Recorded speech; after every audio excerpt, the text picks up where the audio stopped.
Bismillahirrahmanirrahim. Assalamu alaikum dear learners. Today the topic of my teaching is teaching aids. Basically teaching aids होते क्या हैं, सबसे पहले हम ये बात करेंगे। टीचिंग एड्स जो है वो इंस्ट्रूमेंट्स हैं, वो एड्स हैं जो टीचर अपनी टीचिंग के दौरान अपनी टीचिंग को इन्हेंस करने के लिए, इसको इफ़ेक्टिव बनाने के लिए यूज़ करते हैं। वो टीचिंग एड्स कहलाते हैं जो टीचिंग में हेल्प करते हैं टीचर की। अगर हम बात करें इसकी नीड्स इंपॉर्टेंस की, तो वो तो बहुत ही ज़्यादा है। हम जानते हैं कि ह्यूमन नेचर है कि जो चीज़ उसको अट्रैक्ट करती है वो उसकी तरफ माइल हो जाता है, अपनी अट्रैक्टिव चीज़ों को जो है वो पसंद करता है और उनको ज़्यादा प्रेफर करता है। तो बेसिकली टीचिंग एड्स भी कुछ ऐसा ही काम करते हैं। टीचिंग एड्स जो है वो लर्निंग को इन्हेंस करते हैं। टू क्लैरिफाई द टॉपिक, जो टॉपिक होता है, जो टीचर जो टॉपिक जो टीच कर रहा है, वो अगर टीचिंग एड्स उससे रिलेटेड यूज़ करे तो स्टूडेंट्स जो है वो बेटर अंडरस्टैंड कर सकते हैं। मतलब अगर टीचर जो है वो कंप्यूटर पढ़ा रहा है, मतलब कंप्यूटर के पार्ट्स पढ़ा रहा है, तो अगर वो प्रैक्टिकली उनको कंप्यूटर दिखा दे, मतलब ये जो है इनके पार्ट्स जो है वो सॉफ्टवेयर में आते हैं, ये हार्डवेयर में आते हैं, ये माउस है, ये कीबोर्ड है, ये स्क्रीन है, तो स्टूडेंट्स को ज़्यादा अच्छी समझ आ सकती है। बजाय इसके कि वो थ्योरेटिकली उनको पढ़ाता रहे और दिखाए कुछ भी ना हो, तो वो लर्निंग जो है वो बिल्कुल इफ़ेक्टिव नहीं होगी। तो टीचिंग एड्स जो हैं वो बेसिकली टॉपिक को क्लैरिफाई करने के लिए भी यूज़ किए जाते हैं। सेकंड पॉइंट है लर्निंग बिकम्स मोर इफ़ेक्टिव। वही बात कि लर्निंग जो है वो ज़्यादा इफ़ेक्टिव होगी, बेटर अंडरस्टैंडिंग होगी स्टूडेंट्स की।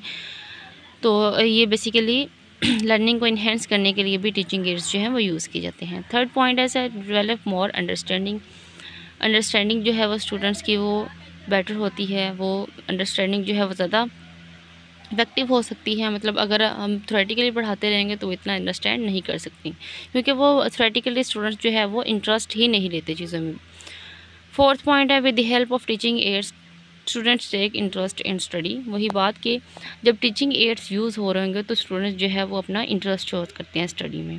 थर्ड पॉइंट है टीचर्स फील कंफर्टेबल। टीचर्स जो है वो भी कंफर्टेबल फील करते हैं। टीचिंग एड्स बेसिकली हम बात कर लेते हैं, जो अब हम मल्टीमीडिया वगैरह यूज़ करते हैं तो टीचर जो है वो उसमें कंफर्टेबल हैं। वो आते हैं, अपनी स्लाइड जो है वो शो करते हैं और मल्टीमीडिया के ज़रिए जो स्टूडेंट्स को बढ़ा देती हैं। उनको इतनी स्ट्रगल नहीं करनी पड़ती स्टूडेंट्स को समझाने के लिए। जैसे कि हम अगर ट्रेडिशनल टीचिंग एड्स की बात करें तो वो बुक थी, उसके बाद आ गया ब्लैक बोर्ड और चॉक वगैरह। तो अगर वो ब्लैक बोर्ड भी टीचर यूज़ करते थे तो उनको उसके ऊपर राइट करना पड़ता था। वो उनकी जो स्ट्रगल जो है वो उनको रिक्वायर्ड होती थी, वो अपनी एनर्जी जो है वो उस पर यूज़ करते थे। तो बेसिकली जो आज के दौर के टीचिंग एड्स हैं वो बहुत ही इफ़ेक्टिव हैं, बहुत हेल्पफुल हैं, वो टीचिंग को बहुत कंफर्टेबल बनाते हैं। उसके बाद है learning becomes easy and more valuable. Learning वही कि लर्निंग जो है वो इजी हो सकती है, स्टूडेंट्स जो हैं वो भी इसको इजीली पिकअप कर सकते हैं हर टॉपिक, और टीचर जो है वो भी अपना जो मटेरियल है वो इजीली डिलीवर कर सकते हैं थ्रू मल्टीमीडिया, चार्ट्स वगैरह जो हैं वो यूज़ कर सकते हैं उसमें। और इसके बाद जो है टीचिंग एड अगर हम यूज़ करते हैं तो टाइम जो है वो सेव होता है, टाइम इतना यूज़ नहीं होता। यानी हम बात करते हैं मल्टीमीडिया की, तो टीचर ने पहले स्लाइड बनाई होती है, वो आता है उसको शो करता है और उसके ज़रिए उसको हेल्प मिल जाती है कि टाइम उसका सेव हो जाता है। बजाय इसके अगर वो आकर अपना जो है बुक से पढ़ाए या अपना जो ब्लैक बोर्ड था उसको रेडी करे तो उसमें जो टाइम जो है वो ज़्यादा वेस्ट होता है। More content cover easily. वही बात कि अगर मल्टीमीडिया के थ्रू या टीचिंग एड्स के थ्रू पढ़ाया जाए तो जो ज़्यादा कंटेंट है वो कवर हो सकता है, क्योंकि टाइम सेव होता है इसमें। और लास्ट पे जो है वो टीचिंग एड्स जो है वो स्टूडेंट्स को अट्रैक्ट करते हैं और स्टूडेंट्स जो है वो उसमें इंटरेस्ट लेते हैं। फर्दर हम बात करते हैं इनकी टाइप्स की। तो टीचिंग एड्स जो हैं वो बहुत सारी टाइप्स के हैं। बेसिकली हमने यहाँ पे मेन जो है वो शो किया है। फर्स्ट ऑफ ऑल हम बात करते हैं सॉफ्टवेयर और हार्डवेयर की। सॉफ्टवेयर वो होते हैं कि जिनको हम देख सकते हैं, हार्डवेयर वो चीज़ें होती हैं जिनको हम छू भी सकते हैं। तो सॉफ्टवेयर में सीडी वगैरह आ जाती है कि टीचर्स जो हैं वो उसके थ्रू जो है वो लर्निंग अपनी इन्हेंस कर सकते हैं, अपनी जो उनकी लर्निंग होती है उसको बेहतर तरीके से स्टूडेंट्स के सामने पेश कर सकते हैं। उसके बाद हमारे पास आते हैं हार्डवेयर। हार्डवेयर में आती हैं disc, book, charts etcetera. Teacher जो हैं वो बुक्स के ज़रिए पढ़ा सकते हैं, चार्ट्स वगैरह शो कर सकते हैं। उसके बाद हम बात करते हैं ऑडियो विजुअल एड्स की।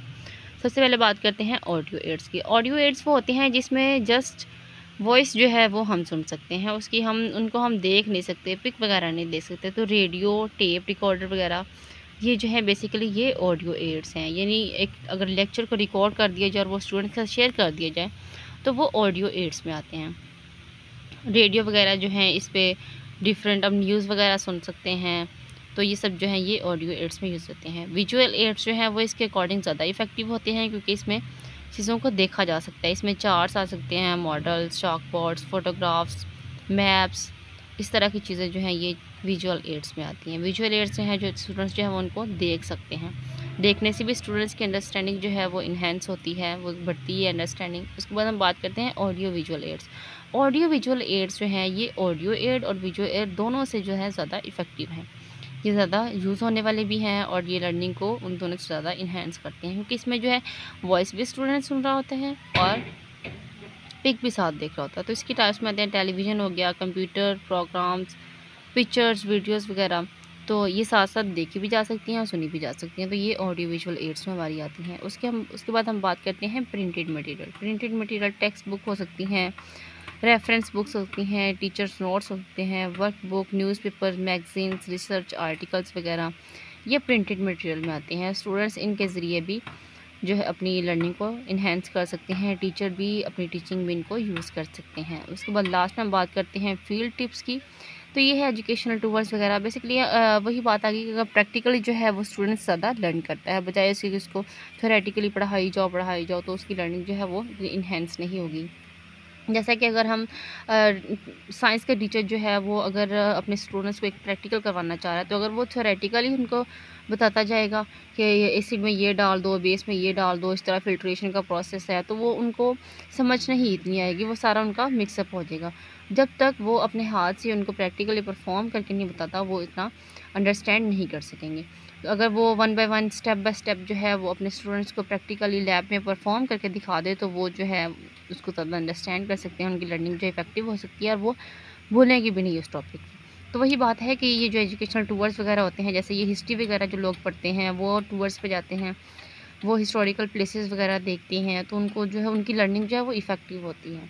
तो बेसिकली टीचिंग एड्स जो है वो लर्निंग को इन्हेंस करने के लिए, टीचिंग को कंफर्टेबल करने के लिए और स्टूडेंट्स का इंटरेस्ट डेवलप करने के लिए, इसमें अगर टीचिंग एड्स यूज़ हो रहे हैं तो लर्निंग जो है वो भी इफेक्टिव होती है, टीचिंग भी इफेक्टिव होती है। टीचिंग इफेक्टिव होती है तो टीचर जो है वो कंफर्टेबल भी रहता है, उसमें कॉन्फिडेंट भी होता है।